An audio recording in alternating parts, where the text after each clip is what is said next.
लिख रहा हूं खत तुम्हारे नाम, ध्यान चाहूंगा, लिख रहा हूं खत तुम्हारे नाम, ओ गुमनाम, लिख रहा हूं खत तुम्हारे नाम। अब आगे इस कार्यक्रम में अब हम आमंत्रित करते हैं आदरणीय श्री भगवान पांडे जी को आए मंच पर और अपनी काव्यधारा को प्रवाहित करें।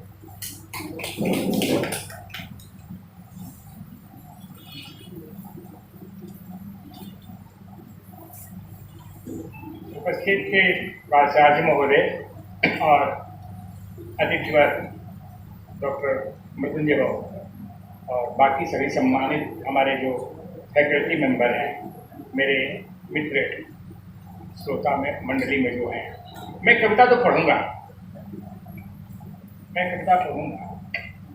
आज मैं एक बात बताना चाहता हूँ। इस मानस भवन के इस आयोजन में पहुंच करके मैं 1971 को याद कर रहा हूँ, जब मैं यहाँ विद्यार्थी हुआ करता था। यहाँ से 1974 में निकला और जनवरी 1975 में मुझे नौकरी मिली। एक दिन बेकार नहीं रहा, खैर वो तो संजोग की बात है। आज आकर के बड़ा मन भावुक हुआ। आयोजन में तो इसके पहले भी मुझे पता था, कई आयोजन होते रहे हैं, लेकिन कभी ऐसा सौभाग्य नहीं मिला कि इससे गुरुकुल में मैं आऊं, उसका दर्शन करूं। आज मुझे मिला है, तो आज मिला है तो जब घर का लड़का बहुत दूर जाता है और बहुत दिनों के बाद घर में लौटता है, तो अचानक उसके भाव उबलने लगते हैं। ये भी कर दे, वो भी कर दे, ऐसे कर दे, वैसे कर दे।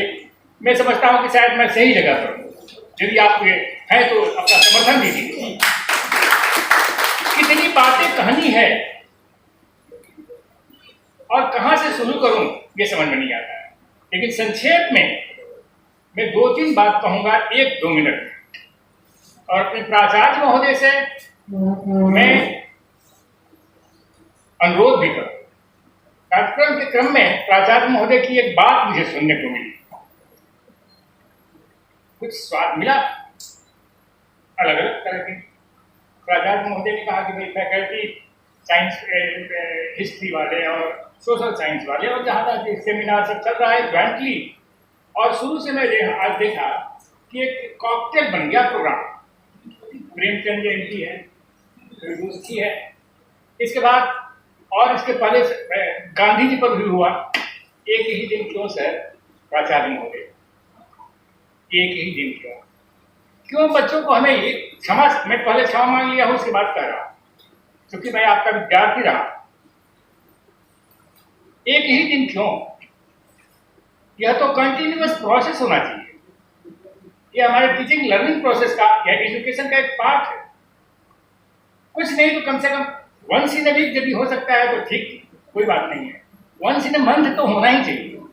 मैं इस मंच से, मेरे साथ जुड़े हुए एक संस्था है हमारी सिद्धार्थम साहित्य परिषद, उससे जुड़े हुए हमारे राज बिहारी सर हैं, संस्कृत वाले सर हैं, और ये रवि प्रभात जी, और ये भरत बाबू, जिनका दर्शन दुर्लभ होता है, कभी कभी आकर के मिल जाता है, नहीं तो बैठक वगैरह में ये मिले नहीं। मैं आपको एक विश्वास दिलाता हूँ, आपसे याचना यह करता हूँ कि आप इस मानस हॉल को मुझे दीजिए कार्यक्रम के लिए, जो भी आयोजन होता है, और विश्वास रखिए आयोजन स्तरीय होगा। इसका तो विश्वास रखिए। मैं चाय और बिस्किट की व्यवस्था श्रोता और मंच के लिए मैं करूंगा। आप केवल यह दीजिए, आप हॉल दीजिए और आप श्रोता दीजिए।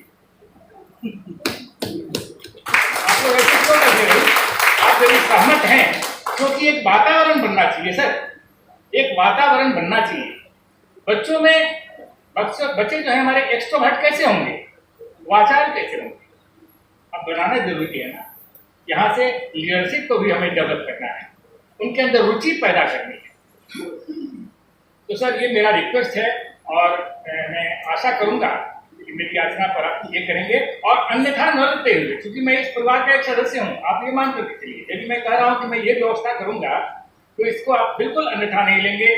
मैं आपका एक पार्ट हूँ, मैं इस हिसाब से कह रहा हूँ। मेरा लोभ यह है कि यहाँ से जो बच्चे कुछ आए, हमसे भी जुड़े, कुछ क्रिएटिविटी पैदा हो सर, मृत्युंजय सर। तो फिर ऐसा होगा तो एक देखिएगा धीरे धीरे रुचि बढ़ती है। जो सेहत के लिए ठीक है वो स्वाद के लिए हो सकता है कि पहले खराब हो, लेकिन जब बार बार उसे दिया जाएगा तो उसके प्रति उसकी रुचि बढ़ जाएगी।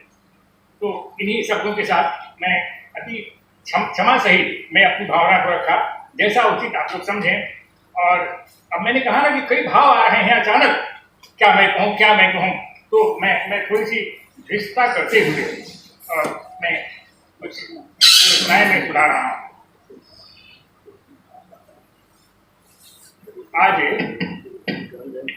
जब प्रेमचंद जयंती की बात हो रही है तो मृत्युंजय बाबू आपको समर्पित और इससे प्रेमचंद जी को समर्पित एक मैं मूलतः गीत करता हूँ, स्वर में बोल रहा हूँ।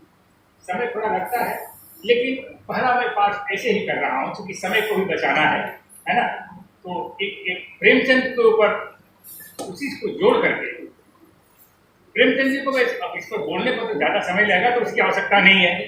मैं बता रहा हूं, लिख रहा हूं खत तुम्हारे नाम, ध्यान चाहूंगा, लिख रहा हूं खत तुम्हारे नाम, ओ गुमनाम, लिख रहा हूं खत तुम्हारे नाम। क्या है खत में, समाचार क्या है?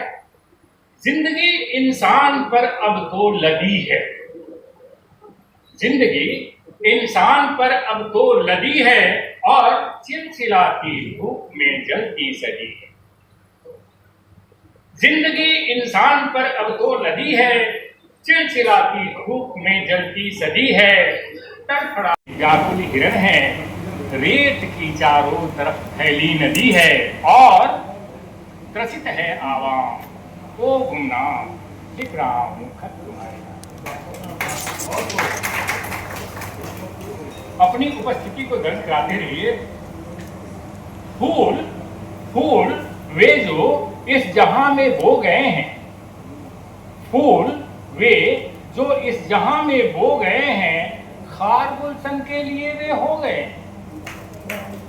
फूल वे जो इस जहां में बो गए हैं, खार गुलशन के लिए वे हो गए हैं।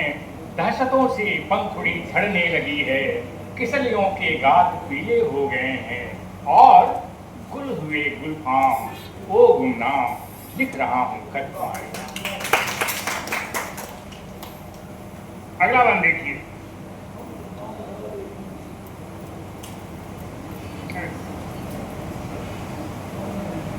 नहीं याद मैंने कही दिक्कत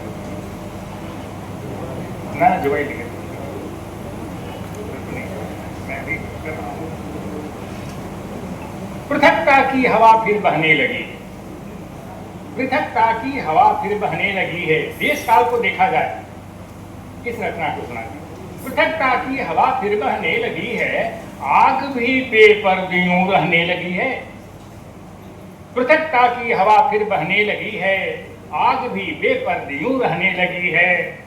बादलों के जोश ठंडे पड़ गए हैं, सरजमीन कश्मीर की जलने लगी है और सुलगता आसाम, ओ गुमनाम, लिख रहा हूं खत तुम्हारे। लूट हत्या अपहरण तो आम है, लूट हत्या अपहरण तो आम है, रहजनी करती यहाँ व्यायाम। लूट हत्या अपहरण तो आम है, रहजनी करती यहाँ व्यायाम है। फैलता साम्राज्य रावण का यहाँ पर, दर्द का बढ़ने लगा आयाम है और तुम दबाए राम, ओ गुमनाम, लिख रहा हूं खत तुम्हारे नाम। आखिरी बंद है। मुल्क में षड्यंत्र कैसा चल रहा है, मुल्क में षड्यंत्र कैसा चल रहा है, सूरज भी अहले सुबह क्यों ढल रहा है। मुल्क में षड्यंत्र कैसा चल रहा है, सूरज भी अहले सुबह क्यों ढल रहा है। इनकलाबी हाथ में मेहंदी रची है, इनकलाबी हाथ में मेहंदी रची है, नीम के सिर पर करेला फल रहा है। बस यही पैगाम तो गुमनाम लिख रहा था।